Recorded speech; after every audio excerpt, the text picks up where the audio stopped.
የጤና ባለሙያዎችና ቤተሰቦቻቸው ምንም አይነት ወጪ ሳያወጡ የማህበራዊ ጤና መድህን ተጠቃሚ የሚያደርጋቸው አዲስ አሰራር ተጀምሯል። በ2017 ዓ.ም ማገባደጃ ላይ በሕዝብ እንደራሴዎች ምክር ቤት በጸደቀው የጤና አገልግሎት አስተዳደርና ቁጥጥር አዋጅ የጤናው ዘርፍ የመንግስት ሰራተኞች የጤና መድህን አባልነት መዋጮ ሙሉ በሙሉ በመንግስት የሚሸፈን መሆኑንና ዝርዝር አፈጻጸሙም በሚኒስትሮች ምክር ቤት በሚወጣ ደንብ እንደሚወሰን ተደንግጓል። ይህን ተከትሎም በመንግስት የጤና ተቋማት ተቀጥረው ለሚሰሩ የጤና ባለሙያዎች፣ ለትዳር አጋሮቻቸውና ከ18 ዓመት በታች ለሆኑ ልጆቻቸው እንዲሁም በዚሁ በመንግስት የጤና ተቋማት ለሚሰሩ የዘርፉ ድጋፍ ሰጪ ሰራተኞች ከመስከረም 2018 ዓ.ም ጀምሮ የማህበራዊ የጤና መድህን ስርዓት እንዲዘረጋ የጤና ሚኒስቴር በወቅቱ ለክልሎችና ለከተማ አስተዳደር ጤና ቢሮዎች ባሰራጨው ሰርኩላር ደብዳቤ ትዕዛዝ ማስተላለፉ ይታወሳል። በዚህም መሰረት ከመስከረም ጀምሮ ስራውን ለማስጀመር የቅድመ ዝግጅት ስራዎች ሲከወኑ መቆየታቸውን የኢትዮጵያ ጤና መድህን አገልግሎት ነግሮናል። አቶ ተስፋዬ ወርቁ የአገልግሎቱ ዋና ዳይሬክተር ናቸው። በዛ ዘርፍ ስር መንግስት 2017 ላይ ባወጣው አዋጅ መሰረት የጤና ሙያ ስራ ለብዙ ነገሮች ያጋልጣል። እንደገና ደግሞ ለህዝቡ አገልግሎት ይሰጣሉ። ለህዝብ አገልግሎት እየሰጡ ደግሞ ራሳቸው ተገልጋይ መሆን የሚችሉበትን ይህን ጉዳይ በተወካዮች ምክር ቤት ውስጥ አልፎ አዋጅ ወጥቶ በዚህ ዓመት በአጭር ጊዜ ውስጥ ለመጀመር እንግዲህ ሰፊ ዝግጅቶች አድርገን ነው። ከመስከረም ጀምሮ ብዙ ዝግጅቶች ተደርገው ክልሎች ሁሉም ተጠቃሚ እንዲሆኑ ነው። የጤና ሰራተኞች ደግሞ ለብዙ እክል የተጋለጡ ናቸው። የራሳቸውን ህዝብ እያከሙት መድኃኒቱም ሁሉም ነገር ግን በህግ በስርዓት በያዘ መልኩ አገልግሎቱን እዛው እንዲያገኙ ማስቻል ነው ዋነኛው ዓላማ።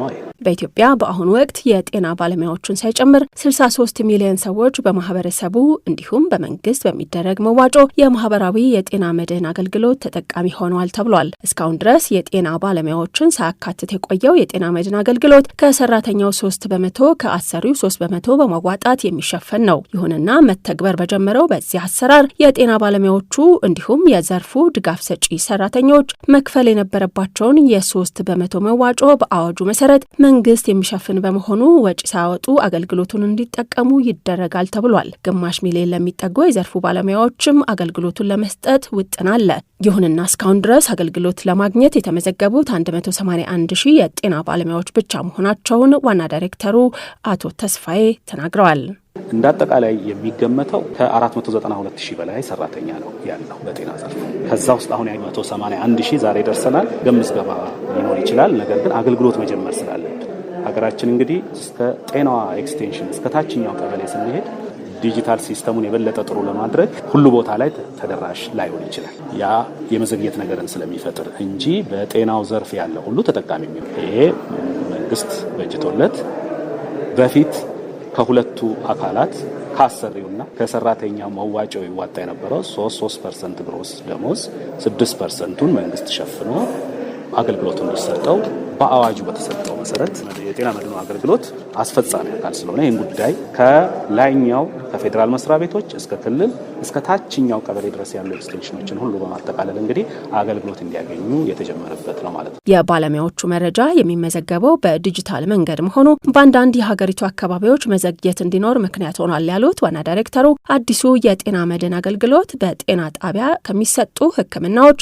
እስከ 3ኛ ደረጃ ሆስፒታሎች ድረስ ያሉ የሕክምና አገልግሎቶችን የጤና ባለሙያዎቹና ቤተሰቦቻቸው እንዲሁም ድጋፍ ሰጪ ሰራተኞቻቸው ማግኘት እንዲችሉ የሚያደርግ ነውም ተብሏል። በተቻለ አቅም በቤት ውስጥ ወይም ደግሞ በእኛው በጤና ሚኒስቴርና በጤና መድህን ሙያተኞች ዲጂታል አይቲ ሙያተኞች አማካኝነት የምዝገባ ስርዓቱ በዚህ በዲጂታል እንዲሄድ በየጊዜው የሚያጋጥሙ ችግሮችን ደግሞ በቀላሉ ማየት የሚቻል በኋላም ላይ ደግሞ ተመልሶ ዲጂታል መሆኑ ምንድነው ጥቅሙ? ዳታዎችን በትክክል ትራክ ማድረግ ይቻላል። በእድሜ፣ በጾታ፣ በተለያየ ደረጃ ምን አይነት ሕክምና እንደሚወስድ ያንን ስለሚያመጣ የዳታው ጥራት ትልቅ ነው። በአገልግሎት ላይ ለመስጠትም ደግሞ የተሻለ ቁጥጥር የተሻለ አይነት ኃላፊነት መውሰድ የሚቻልበት በየደረጃው ደግሞ ማን የት አፕሩቭ ያደርጋል የሰራተኛው ኃላፊ አፕሩቭ የሚያደርግበት ኃላፊነት የሚወስድበት በየደረጃው ያለው መዋቅር የኛም ከክላስተር ቅርንጫፍ ከምንላቸው ጀምሮ አፕሩቭ እያደረጉ በዋናው መስሪያ ቤትም እንደዚሁ እየታየ እንግዲህ ዳታውን ጥራት ባለው መልኩ የምንጀምረው በመንግስት ሆስፒታሎች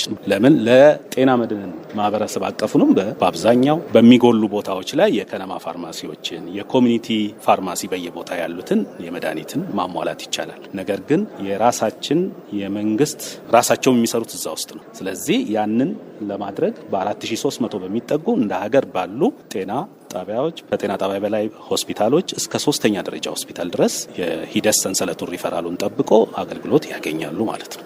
ይህ የጤና መድን አገልግሎት በስራ ላይ ያሉ ባለሙያዎችና ሰራተኞችን ብቻ የሚመለከት ሲሆን ከዘርፉ በጡረታ የተገለሉትን አያካትትም ተብሏል። ልጆቻቸውን በተመለከተም ልጆቹ አገልግሎቱን ለማግኘት ከ18 ዓመት በታች መሆን ይጠበቅባቸዋል። በቤት ውስጥ የሚያድጉ ሌሎች ልጆች ካሉም በጉዲፈቻ የተወሰዱበትን ማስረጃ ማቅረብ አለባቸው መባሉን ሰምተናል። ይህ ለጤና ባለሙያዎች የተጀመረው የማህበራዊ የጤና መድን አገልግሎት ከሐሙስ ጥር 14 2018 ዓ.ም ጀምሮ በይፋ መጀመሩን ሰምተናል።